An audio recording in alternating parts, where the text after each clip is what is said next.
Welcome to Hollywood Unapologetic. My name is Orlando Delbert. I wanted to speak a little bit about filmmaking essentials, being of value, moneymakers, women in film, and the new Hollywood generation. One of the biggest lessons I learned growing up in the entertainment industry was seeing firsthand the rationale and the mechanics of business decisions and understanding how money is made. This may sound like a no-brainer because the business of show is most definitely about money making. It is also about those in various levels of power positions throwing their weight around, oftentimes driven by their own hubris. Hollywood has and will always be about making the most money possible the quickest with as little risk, period. This will never change.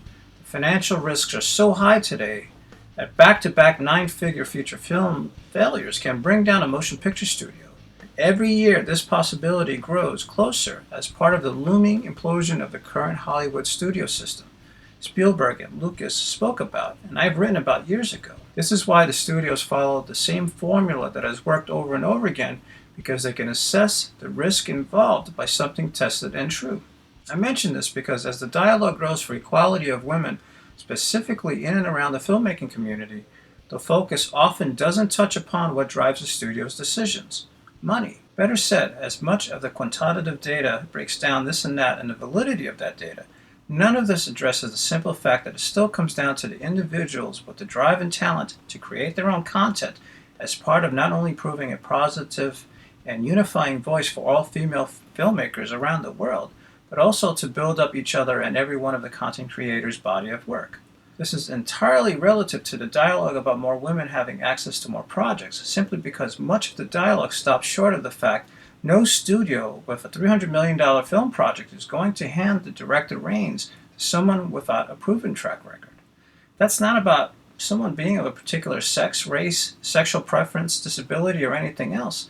It's about financial risk. Although I grew up around theater and had my time as a studio musician in New York, until I moved to Los Angeles and became more involved in the back end of television and film production, financing, and distribution, it was only then when I saw how those in power positions and who had the real money lived and interacted with those in perceived subservient positions. As part of the striving of being of value to others in my chosen field, as well as to myself, I've always found myself surrounded by those of successful means. The saying, success breeds success, is very much true. I've been fortunate enough to have mentors that have taught me a lot about the importance of being of value, as well as the multiple tiers of finance, more specifically in my travels around the distribution end of content creation. The more money someone has, the less likely they are to have any associations with anyone below their own tax bracket. For example, if you have a feature film and are looking for an angel investor to invest $100,000 towards your project, but the person you are meeting with has a net value of over $100 million, they may see your project as a waste of their time, simply because of the value they put on their time itself. Even though the financial risk is not so high to them, it could probably be some sort of a write-off in the event of the project tanking. However, if you are looking for $1 million and have enough star power attached to it, then they may take an interest in it, if the terms are met in their satisfaction, usually meaning they get their return before anyone else. Does that make sense? For most of us, we are never around others of substantial wealth to see the way they perceive others outside of their immediate circle. And for a large majority of them, their circle is based mostly on what they are worth financially. So if you have a net value of around $1 million, someone of a net worth of $10 million may not see much value in building any kind of relationship with you. The same can be said of someone worth $50 million in their view of someone worth only $10 million, and the tiers just go up and up and up. Of course, there are exceptions to this rule, but many of those that are in and around the Hollywood machine that are of substantial wealth certainly followed by this class structure, and most of us, we just don't fit in. Another thing worth mentioning is believe that if the top 10 Hollywood actors make sure that there was a 50% hiring clause in their contracts, within 3 years all hiring would be 50-50. Problem not addressed by this is this clause would have to get past the agents of these same actors, something most people are not aware of. Most of the agents in this town have a lot of power and are motivated only by their financial gain. So much so, they sometimes don't even present projects to their clients unless it is in their agent's financial benefit first. Since so much of this industry is about payoffs, and for agents in particular, it is not at all uncommon for them to be paid multiple times by their own clients. So unless a project that falls on the desk of their client with this hiring clause ensures the agent will get paid by others the agent brings in, often by other on-screen talent or above-the-line artisans, the deal will go no further. Another thing that often is left out of this dialogue is creating content for television and for the web. Much of the development and production processes are the same as it is to create motion pictures, but the distribution sides are different. And right now there are a lot of opportunities presenting themselves for cable and streaming services and will only grow. Don't be too proud to get involved in creating content for television or for a streaming service. With the right preparation, just like anything else, it can be rewarding. I myself came to Los Angeles over 20 years ago with my eye on digital effects for feature films and fell into motion graphics. Most of my success was working on major television shows and networks, which also brought a level of stability very difficult to acquire in the feature film arena before establishing oneself, plus a handful of awards too. It's details like these that are left out of the dialogue about lack of opportunities for women in film.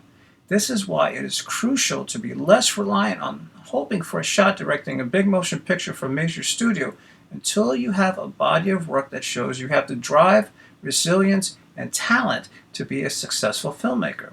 But instead, focus on what you can do now, today, and build up your own skill set while contributing to the filmmaking community. This is true for anyone who wants to be a filmmaker, not just women, but for all of us. And always keep in mind, many first-time filmmakers become one-time filmmakers. It is an arduous process, not at all intended for the meek. As members of the new Hollywood generation, take the time to assess what your short-term and long-term goals are. Create a timeline of where you are today and where you would like to see yourself in a year, 2 years, 5 years, 10, professionally, financially, and personally.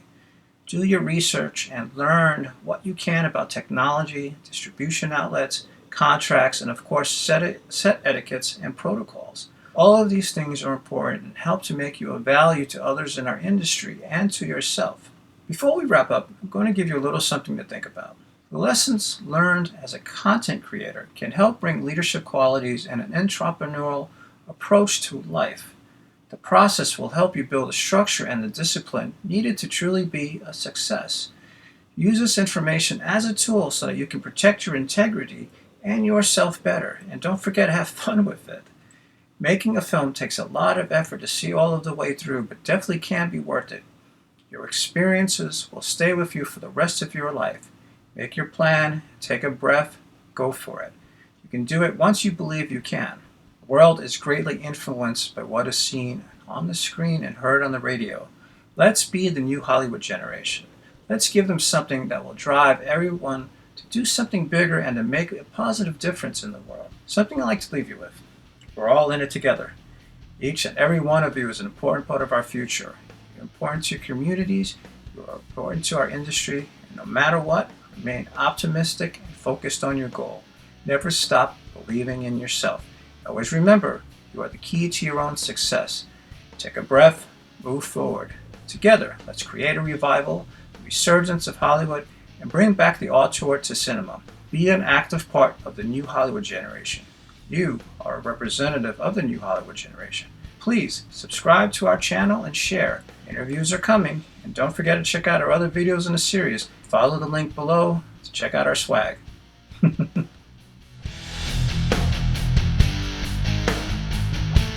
You are a representative of the new Hollywood generation. Join Hollywood Unapologetic in our quest to positively empower one another, to empower our industry as we speak openly to industry professionals about the true pursuit of our Hollywood dreams and in life. Hollywood Unapologetic is a continuation of the Pollyanna's tear-soaked Battlefields of Hollywood, a survival guide against the cynicism and the hypocritical series of books designed to help you better prepare for success. It is now our time to strive to be a better version of ourselves and to be inclusive of one another. We, as a community, can grow together and be the change our industry needs. We can find unity together and be the change our future needs. We are the new Hollywood generation. Welcome to Hollywood Unapologetic.